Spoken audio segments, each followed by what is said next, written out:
ప్రతీకార సుంకాలతో ఒకరిపై ఒకరు దాడులు చేసుకున్న అమెరికా చైనా వెనక్కి తగ్గాయి.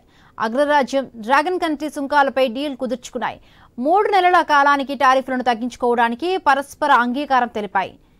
టారిఫ్లను 115% మేర తగ్గించుకుంటాయని America treasury secretary Scott Bessent ప్రకటించారు. ఇరు దేశాల మధ్య స్విట్జర్లాండ్ వేదికగా జరిగిన వాణిజ్య చర్చల్లో భాగంగా ఈ నిర్ణయం వెలువడింది.